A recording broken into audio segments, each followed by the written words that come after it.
What's good, gang? We're back for another Labyrinth / UFC breakdown, full fight card prediction with your host, Big Ear, right here. And right off the top, if you guys are looking for the most entertaining sports content, the craziest live streams, you need to be hitting up the MMA Clown Show on YouTube. If you don't know, now you know. And now it's time to get into this 12-fight banger pay-per-view. You already know what it is. We jumping straight into it.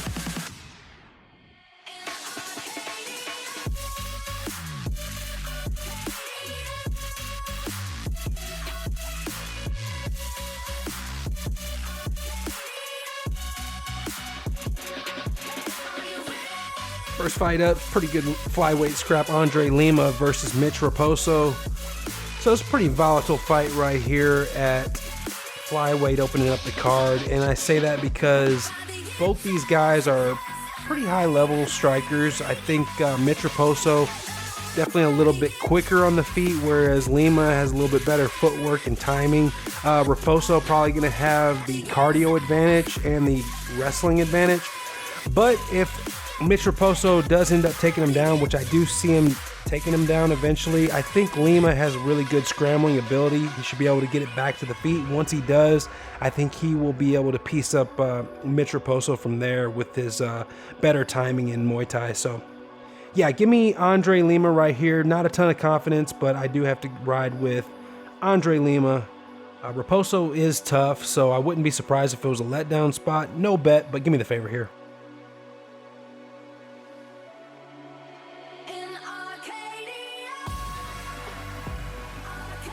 Next up, Jocelyn Edwards versus Eileen Perez. It's a striker versus grappler matchup, but the striker, Jocelyn Edwards, she has improved her grappling a good bit, so I think she can hang with Eileen Perez in that realm. The problem is I just see Eileen Perez being better than Jocelyn Edwards pretty much everywhere this fight's going to go, and that's including on the feet. Edwards, pretty flat-footed, basic striker, kind of just leans back whenever she's on defense and she's available to be hit, especially by somebody like Eileen Perez, who's going to be better with the hands, much more power in her hands, better footwork and timing as well. So yeah, I see Eileen Perez having way more ways to win this fight. She can end up catching her, stopping her, or she can submit her on the ground. Give me Eileen Perez right here.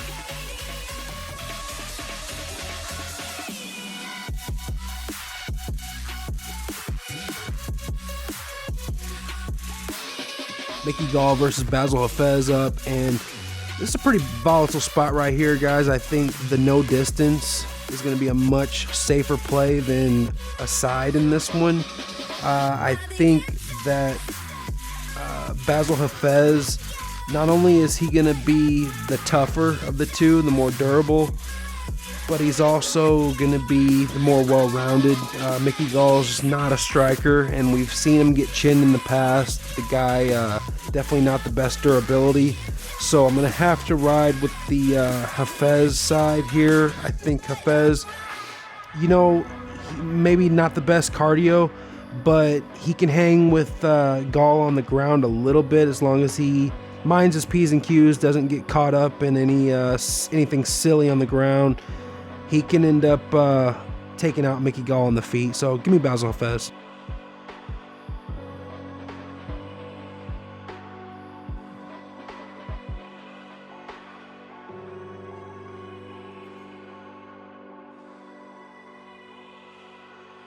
All right, Nico Price versus Alex Morono up, and this is a rematch from a fight from about 7 years ago where Nico Price was able to knock out Alex Morono. And in that fight, Alex Morono was pretty much in complete control of that fight, especially the first round. He basically 10-8'd Nico Price, dropped him multiple times with the nice straight right hands. And that's just because, in my opinion, Alex Morono is just a much cleaner striker and actually a more well-rounded fighter overall too. I mean, so the key for me in this rematch is just going to be avoiding complacency for Morono, because in that first fight they had Morono just ended up getting a little bit complacent on the feet, and he ended up getting caught at the end of the second round and getting knocked out. So if he can just stay tight, stay down the middle, keep his good footwork up, you know, he's much more technically sound than Nico Price. And I think he's a better grappler as well. If this fight ends up going to the ground, I think he's better with his jiu-jitsu too. So I'm gonna have to go with Alex Morono right here.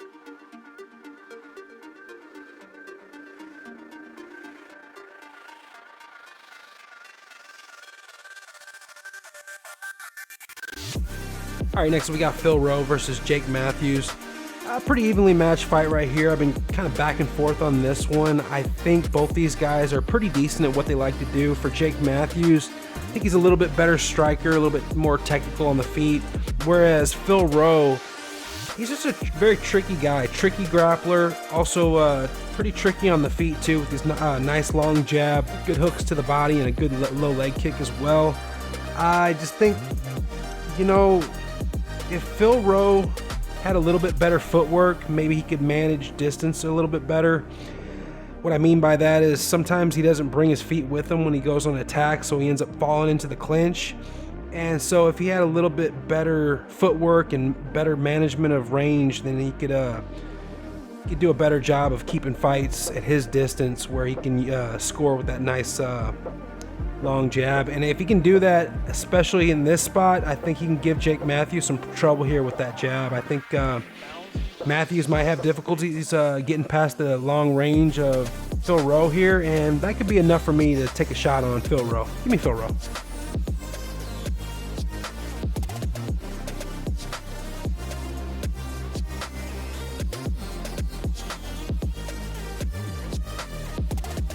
Next fight up, it's Grant Dawson versus Joe Solecki. So, a battle right here of two pretty decent grapplers.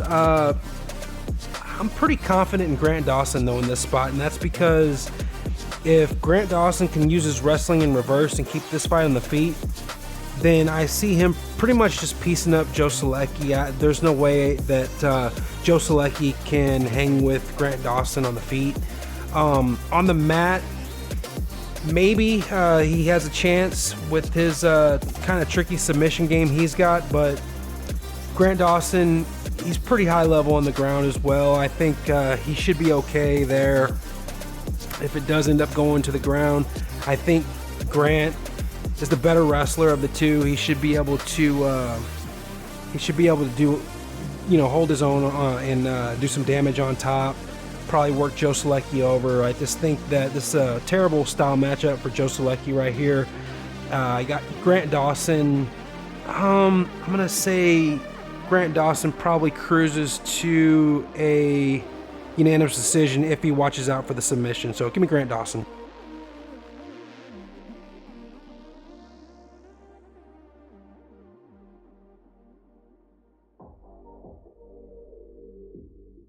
All right, next up we got Roman Kopylov versus Cesar Almeida.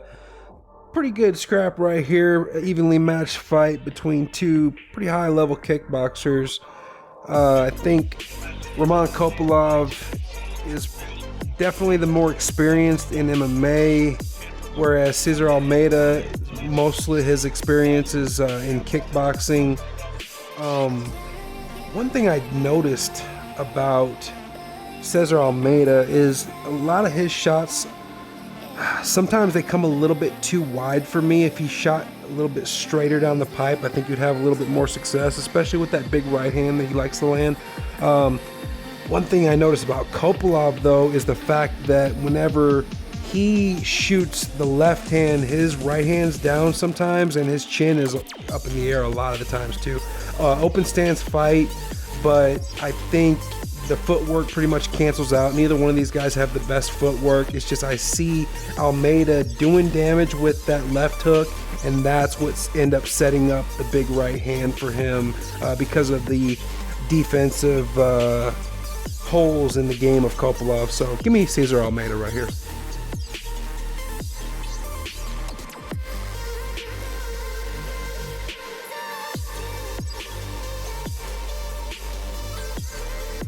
good scrap up next. Randy Brown versus Eliseo Zaleski dos Santos. And right here, you know, this spot, I can see either one of these guys winning this fight. I can see it going either way.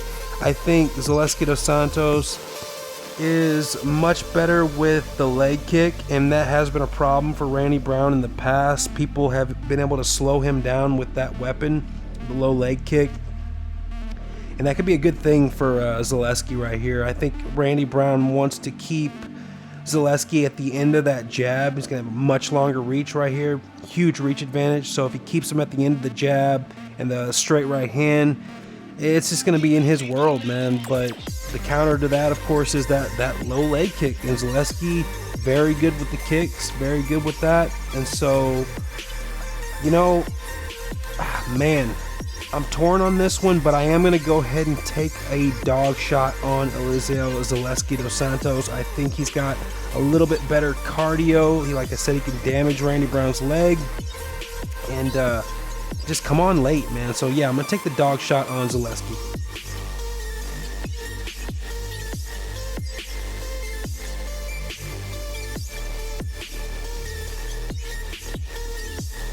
Next fight, Jailton Almeida versus Alexander Romanov. Tricky fight to call right here, guys. I think that both of these fighters are really solid grapplers. They like to take people down and get on top.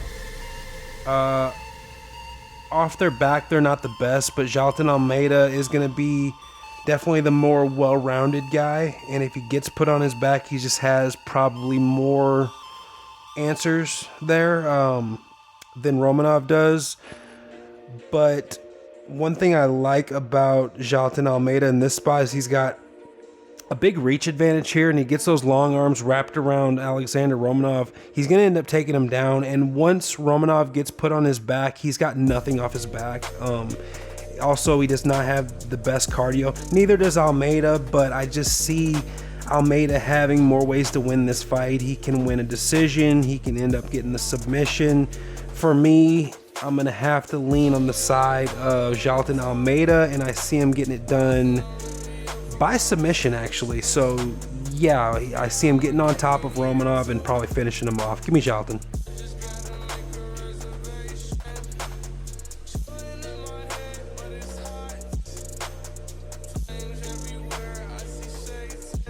All right, next up, you got Kevin Holland versus Michael Oleksiejczuk.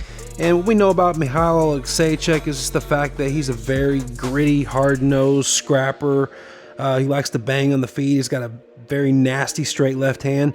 He's got a big problem in this fight, though, and that's just the fact that Kevin Holland is a much better striker than him, and the fact that he seems to be susceptible to the submission on the ground, and Kevin Holland is actually a better grappler than him too.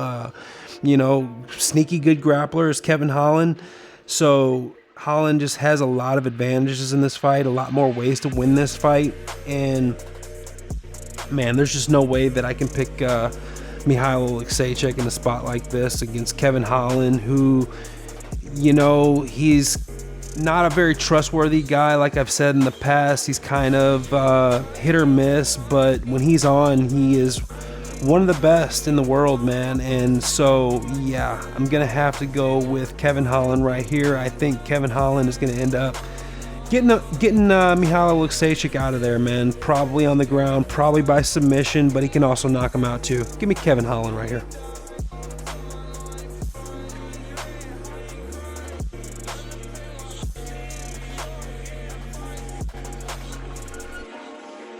All right, co-main event up, Sean Strickland versus Paulo Costa. In this fight, what we're going to see is Sean Strickland coming forward, using the jab, just trying to touch and not get hit. He's very good with his offense to defense. And then we'll see Paulo Costa more on the back foot, just looking to wait for that right time to explode and land a big shot on Sean Strickland, possibly even a big kick. If he can land it on him, maybe even get him out of there. But, you know, we've seen Sean Strickland. His durability is still pretty good. So not going to be easy for Paulo Costa, especially in a 5-round fight. I actually was leaning Paulo Costa here, but I didn't know that this fight was 5 rounds. I have no idea why Paulo Costa would agree to a 5-round co-main event. It just makes absolutely no sense to me, especially when he's had cardio issues in the past, and Sean Strickland is just that guy who just never gets tired. So, you know, beating Sean Strickland 2 out of 3 rounds is one thing, but trying to beat him 3 out of 5 when he's just able to put up way more volume on you is just something completely different. So I'm gonna have to go with Sean Strickland by decision right here.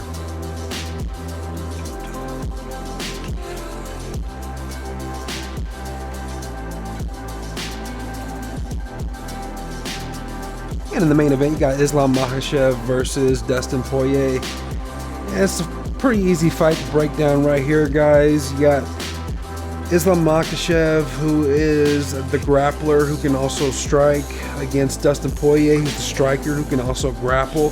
But if you take a closer look at this fight, Islam Makhachev's definitely going to be able to hang on the feet with Poirier more than Poirier is going to be able to hang on the ground with him.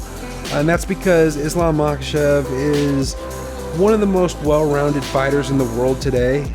So, going to be a very difficult task for anybody to take the belt off him. I see Islam just able to thrive in a war, and that's what Dustin Poirier is going to bring, man. He's going to bring a war to Makhachev, and Makhachev is comfortable with that, man. I see him able to, you know, hold his own, like I said, on the feet, do his own damage, and then when the time is right, just take this fight to the ground, and from there it's going to be completely his world. There's no way Dustin Poirier is going to be able to survive on the ground with Islam Makhachev. So I'm going to have to go with the champion to retain. Give me Islam Makhachev, and I see him getting it done by submission.